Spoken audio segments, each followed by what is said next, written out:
Nako po, eto. Tingnan nyo po. Ito ay napaka-importante nito, ha? Okay? Binalita to ng bilyonaryo sa Facebook nila. Ay, eto naman, kung merong Kiko Barsaga na matapang, meron namang Kiko Aquino D. Aquino. Sip-sip sa Marcos. 'Di ba? Parang dati lang sinusuka nilang Marcos, mamamatay tao, magnanakaw, lahat na lang, kulang na lang pangalan ng Satanas. Si Bongbong Marcos ng mga Aquino. Pero tingnan nyo ngayon, ha? Kung may Kiko Barsaga, may Kiko Aquino tuta. Oh. Ang mga Aquino, naging tuta ng Marcos. Oh, pakinggan nyo. The upcoming trillion peso march, kasi tinatawag nilang trillion peso march eh. Kasi yun daw yung nakurakot. Protest on September 21 was not intended to call for the impeachment or resignation of President Ferdinand Marcos Jr. Kita nyo? Hindi lang kinakampihan si Bongbong. Hindi lang tahimik kay Bongbong. Inililigtas pa ang kanilang hari. Kaya ito ang dapat pag-uusapan. Ito ay pagmimitingan. Ha? Kasi may rally sa September 21. Pero hahaluan ng mga katulad nito si D. Paano aayos ang bansa natin kung ililigtas ninyo yung mastermind? Di ba? Anong gusto nitong si D? Oh, but to call for accountability over the widespread corruption of the government amid the flood control scam issue. Paano magkakaroon ng accountability kung hindi magre-resign si Bongbong? Because he is part of the problem. He is one of the biggest problem of the Philippines.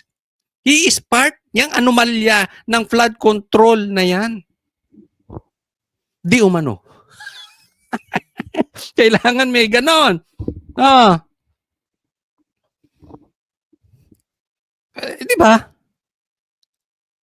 Anong nangyari sa iyo, Aquino? Anong nangyari sa Dilaw?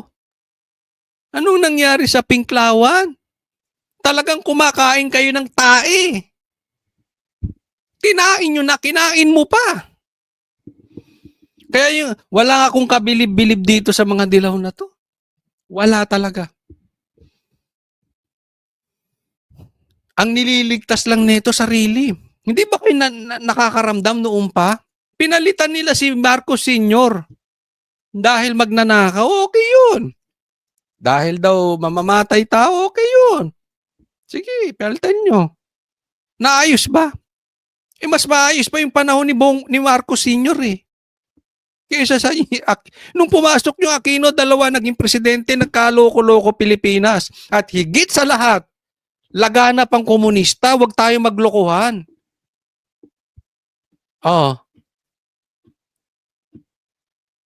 Anong gusto mangyari nito mga to?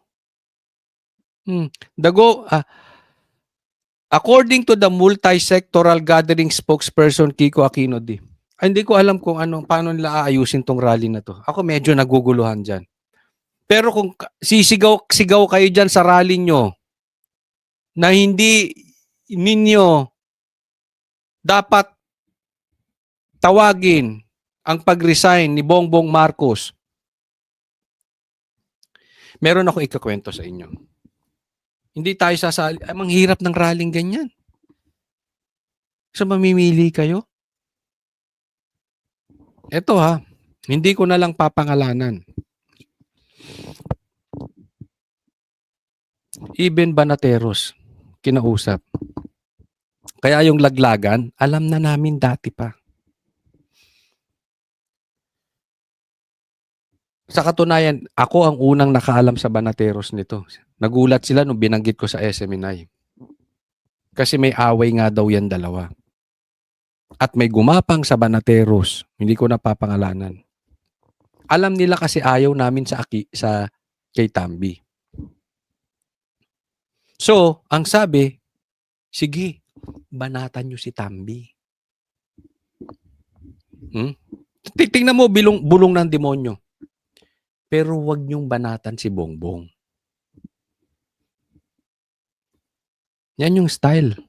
Ganyan ang style ng demonyo. Ha? Ang sasabihin, mag-compromise ka. Oh, sige, sumunod ka sa Diyos. Oh, sunod ka lang dyan sa Diyos. Gawin mo yung pinapagawa sa'yo ng Diyos. Pero paminsan-minsan, pwede ka namang humits ng drugs. Paminsan-minsan, pwede ka mambabae. Basta, repent ka lang. Ha?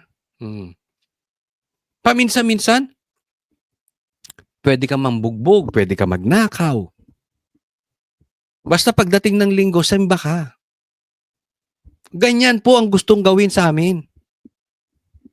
Sige, banatan si Tambi. Suportahan namin kayo. Okay yan, go. Pero huwag niyo banatan si Bongbong.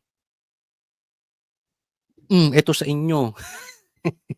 Hindi kami Aquino.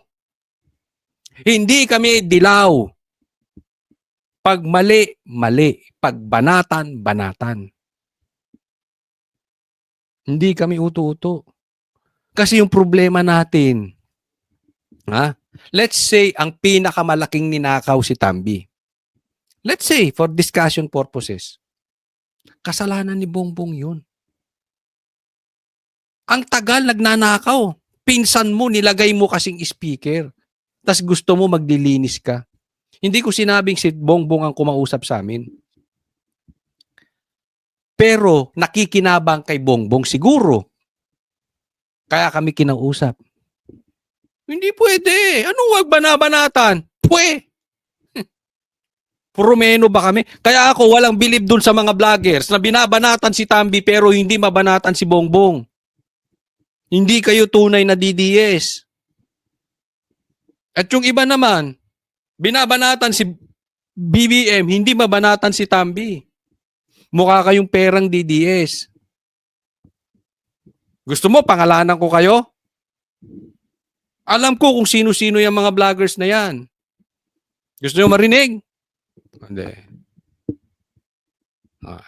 Wag na. Kayo na lang mag-observe. Pag meron silang nililigtas, either. Ganyan po ang plano ni Bongbong. Kaya nga sinasabi niya yung magrarally mga kakampi, sabi ni Claire, di ba? Kasi tinanim niya na itong mga Aquino. Tanim na doon. Ililigtas niya sarili niya. Nakita niyo na yung game plan nila? Kaya nakahagalit. Kaya ayoko yung mga rally-rallying ganyan, puro placard. Hindi organic eh. Dapat biglang lumabas. Ay, naku. Tapos magsasabi ka, ay, huwag niyo isisigaw si Bongbong. Naku. Ewan ko sa inyo, basta ako, hindi ko sinasabi huwag tayo pumunta sa rally. No? Pero you cannot talk me out. You cannot convince me na si Tambi lang ang banatan. Hindi kami, ulitin ko, hindi ako Aquino. Next po tayo, tingnan nyo. Tingnan mo, pati to si Bongbong, pati sa tibo, kumapit na. Eto na. Ha? Kapit na. Pati tibo. Kaalyado ni Bongbong Marcos.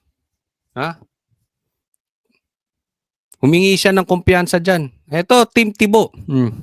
Tito tsaka Boji. Ewan ko sa inyo. Ako'y may tanong sa mga manonood natin. Ito ba ay Team Tibo o Team Tuta? Ha? Ganyan po ka-desperate. Yung rally, tinaniman ni Bongbong Marcos ng Aquino. Yung Senate, tinaniman niya ng Tito. Yung Congress, tinaniman niya ng D. May Team Tuta, may Team Tibo, may Aquino. Ganyang ka-desperate si Bongbong Marcos. Nagkampi-kampi na mga damon nyo. Anong nangyari sa iyo, Tito Soto? Sabi nila maayos ka, ba't ka naman nagpakatuta? I mean, nagugutom na ba ikaw? Gutom ba ang pamilya mo? Kinain ka ng pride? You want position? What else? Alam mo kung ibang senador to? Kasi alam ko matino to si Tito eh. Kung ibang senador to, matanggap ko kasi alam naman natin yung karakas ng iba. But of all people, Tito, ikaw pa, hindi ka... Kinain ka ba ng pride? Nabulungan ka? Sumakay ka sa bumulong sa'yo? Kasi hindi naman siguro pera pinasok nito. Baka pride. Hindi natin alam. No? O, tingnan po natin. Eto, si Guanzon. Natutuwa talaga ako dito kay Guanzon. No? Ang lakas din mang-asar eh. Siguro ito yung babaeng version ni Kiko Barsaga. Galing mang-asar, nakakatuwa. Barado si Tambi rito. Okay lang yan, be. Ganun talaga. Nauna ka pa matanggal sa pinai-impeach mo. Reality bites. Una, huwag tayo mag-iisip ng masama sa kapwa natin. Kasi, ang daming istorya niyan sa Biblia. Yung pinaplano nila na kasamaan sa kapwa nila, bumabalik sa kanila. Especially pag man of God. Ako naniniwala ako dyan. Talagang pag anak ng Diyos, ginalaw mo yan. Babalik sa'yo yan. Tingnan mo to. Pinapatanggal mo si BP Sara. Pinai-impeach mo. Nagbayad ka pa di umano, according to Chanko, ng limpak-limpak na salapi para doon sa mga pumipirma. Para matanggal si BP Sara. Para ma-impeach si BP Sara. Tignan mo, ang panahon, ikaw pa ang natanggal. Ikaw ang nauna. Diba? Yung gusto mong itaas ang iyong pride, gusto mong itaas ang iyong sarili, hindi ka na kontento sa pera, ganun ang ibinagsak mo. Sa bagay, may jet plane ka pa rin. Diba? Mag-iingat tayo doon una, ha? Huwag nating iisipan ng masama. Huwag nating pipilitin. Halimbawa lang, for discussion purposes, halimbawa talaga may kasalanan si BP Sara. Lalagay natin sa isip natin, hindi lang sa politika, hindi lang sa korte, hindi lang sa batas, sa lahat ng bagay, we follow the process. Huwag tayong gagawa ng mali o illegal para pilitin natin mangyari. Yung nagbayad ka para may pumirma, doon maling-mali ka. And then, magpapadasal ka. Sa bagay, kay Abante.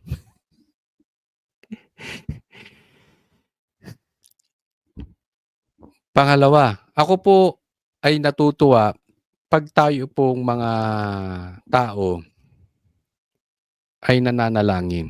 Ako sa tingin ko talagang dapat maging parte ng buhay natin ang panalangin. Dahil ginawa tayo ng Diyos para sa Kanya.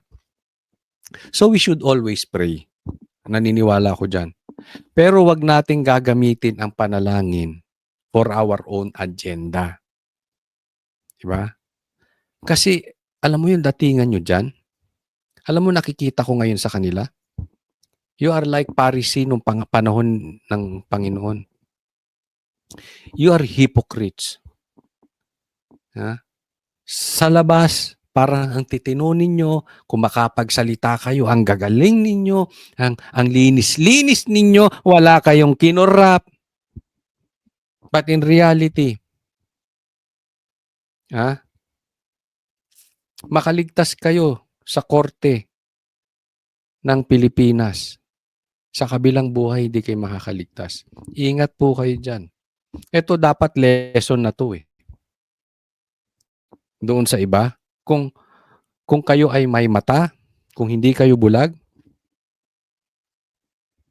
kung kayo ay may tenga at kayo ay hindi bingi, kung kayo ay nakikinig sa Diyos, dapat dito malalaman nyo na.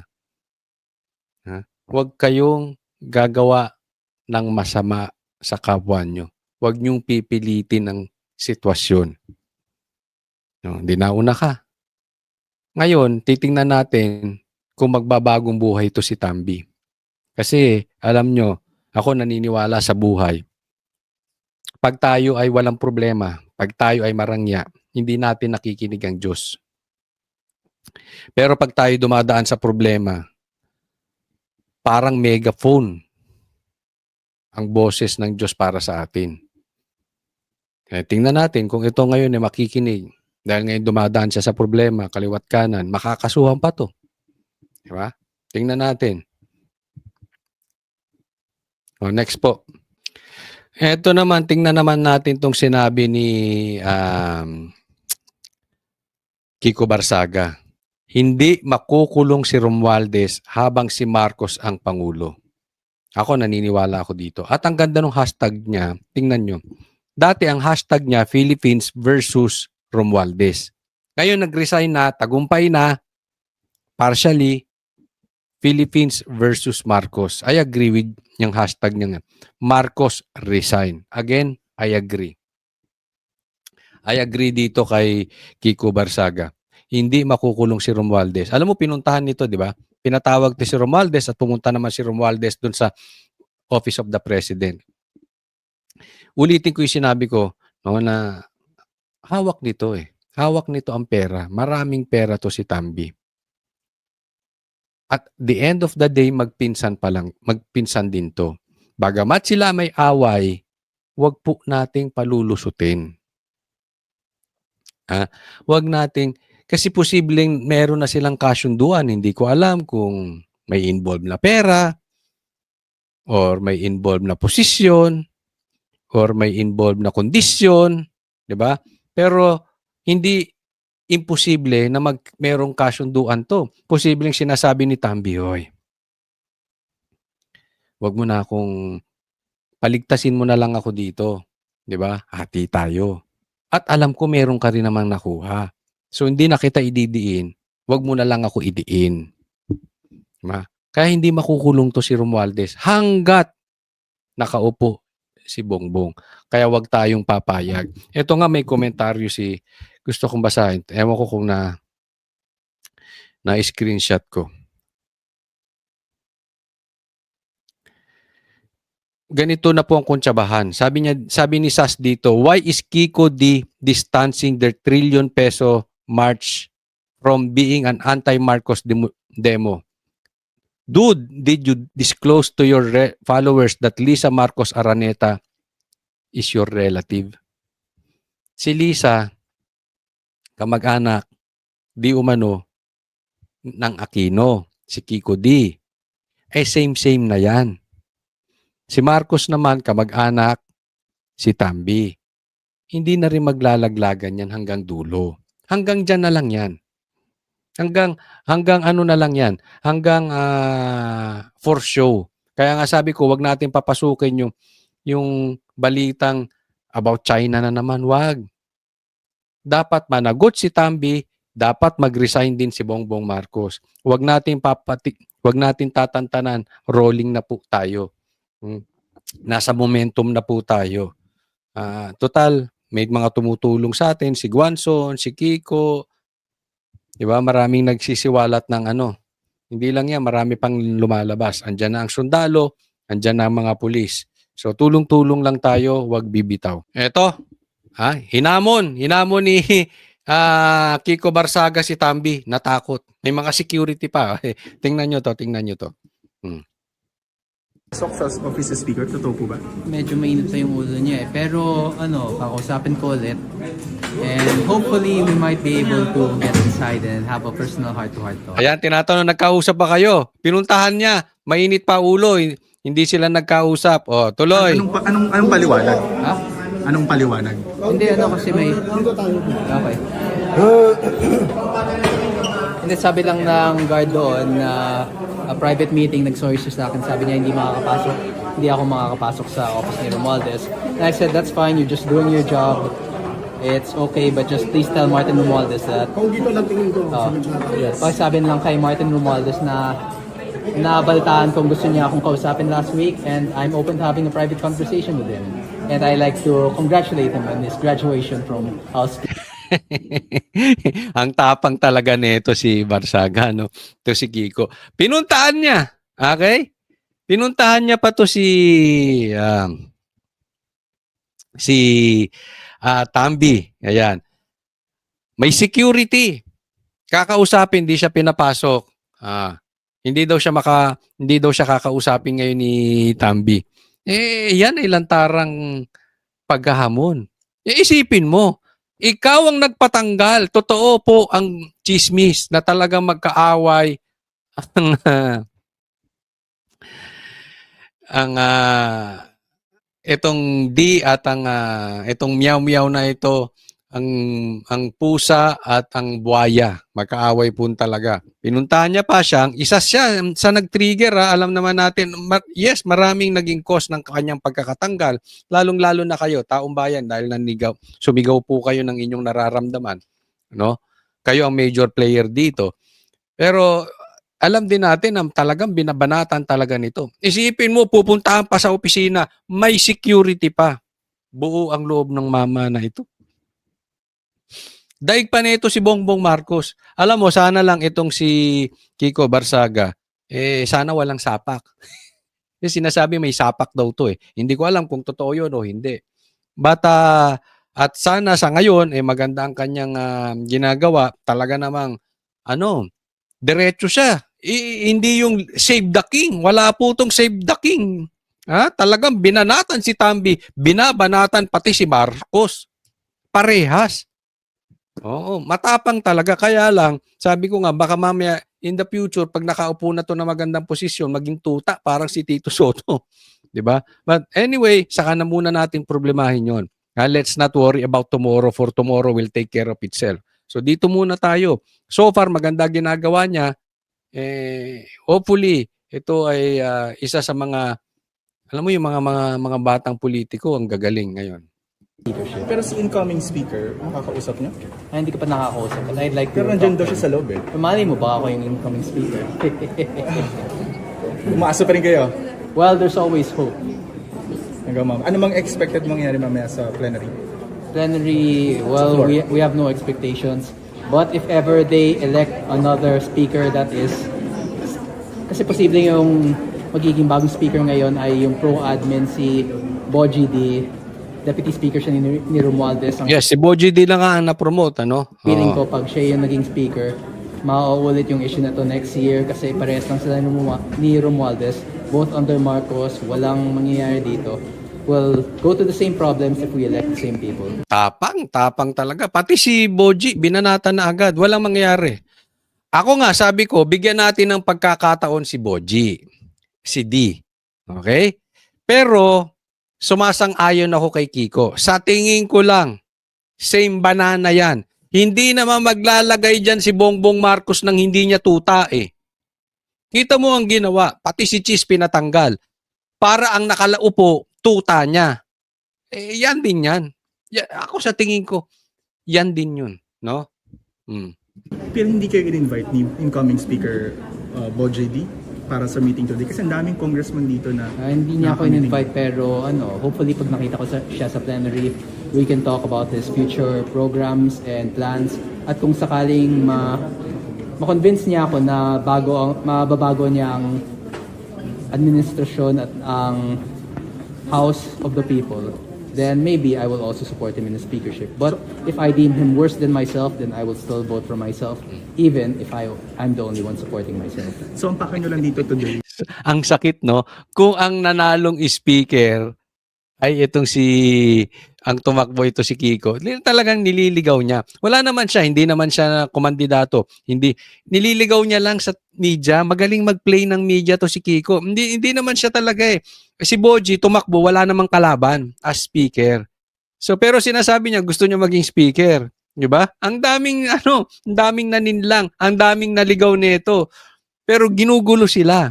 Pero in short, ang sakit nun, kung sakaling siya ang pumalit, 'di ba? Ang bata-bata pinalitan siya. Yung bumabanat. I mean, isipin mo, sinong nagpatumba, isa sa mga nagpatumba kay Tambi? Ito. 'Di ba? Ang masakit niyan, ang lakas mangasar. Ang lakas mangasar. And he is having fun. Kaya ang daming galit na galit sa kanyang mga tuta. Natural eh. Natural. Kaya kayo pumunta rin sa office speaker para sana makausap si Gusto ko Martin. lang mag-hi kay Martin and say, musta? Musta? Congratulations. Bye-bye na. Bye-bye, Crockett. Sorry. Pangasar talaga. Isipin mo, galit na galit na. Mag-hi ka pa. Oh, magko-congratulate ka pa, babay Crocs. No, hindi talaga nang pinuntahan niya, ginawa niya. Isipin mo 'yun, medyo mabigat 'yan. Ha? Talagang pangasar, no? Sana 'to hindi patayin. Kasi kung hindi 'to patayin, baka ipakulong 'to. Alam mo naman ang style ng mga 'yan, no? Abangan na lang natin kung ano mangyayari dito. Wag naman sana. Congratulations and bye-bye. I hope you enjoy your retirement. Yo! Tambi, sabay-sabay nating pagtawanan si Tambi. Enjoy your retirement. Yan. Next po tayo. Ito, pakinggan ninyo ha. Bastos talaga itong mga tuta. Pinatayan ng mic si Marcoleta. Pakinggan po ninyo. Sabi ni Kuya Paulo, Madam Speaker, my vote could gone to, ayun na? Ayan. Pakinggan natin. Yung tagpo na yun, Nelson, ha? Sige. Marcoleta, Ito yung nagbobotohan na sila kung sino ang gusto nila maging speaker. Wala namang kalaban si D. Pakinggan nyo sasabihin ni Marcoleta. Yan, inaantay lang si Marcoleta. Madam Pasok! Speaker, Ayan na. Ito yung anak May ni mabait to. Itong mabait at matalino, kaibigan natin niya. Anak ni Marcoleta. vote could have gone to either Kong Toby Chanco, Kong Duke Frasco, or Kong Miao Kiko Barsaga. Nangaasar. Nangaasar. Pangasar din to. Isipin mo. Hindi niya ayaw niya iboto si D. Gusto niyang iboto yung tatlo. Binanggit pa si Kiko Barsaga na worst enemy nila. Ako siguro. Mga asar din ako. Sasabihin ko, gusto ko sanang iboto si Tambi, kaya lang nag-resign na.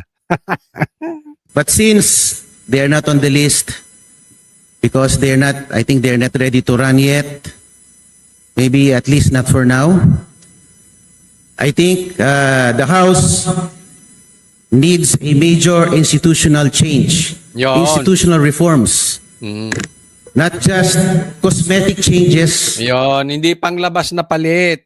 Kasi yung kay D, panglabas na palit. Talagang major revision. Yung totoo. Ha? Huwag yung nililigtas lang si Tambi at saka si BBM. We are not honoring anyone Point of right order, now. Madam Speaker. We will proceed with the election. Point of order, Madam Speaker. Section, please proceed. Ayun na, nako. Patay. Ayun, so bigla siya pinutol. Oho. Sabi niya, we are not honoring anyone right now. Proceed with the election. So, ano lang pala, ang pinapayagan lang ata ay boboto ka ba kay kung Faustino D? Wala. Siyempre, barado sila doon. Talagang, ganyan naman kasi sa Kamara, di ba? Makakapagsalita ka lang. Teritoryo ni Tambi yan. Makakapagsalita ka lang pag ang sasabihin mo pabor sa kanila. Even sa investigation ng TRICOM, Quadcom, etc. Pag yung sasabihin mo ay hindi napasok doon sa gusto nilang marinig, babarahin ka na. Yung mga yan, ang kaya lang naman yan. Mga vloggers. Pero tingnan nyo, duwag kay Tambi. Di ba? Pagka hindi na maganda sasabihin, tatama na doon sa hari nila. Papatayan ka ng mic o babarahin ka, kukuyugin ka. Yan po ang style.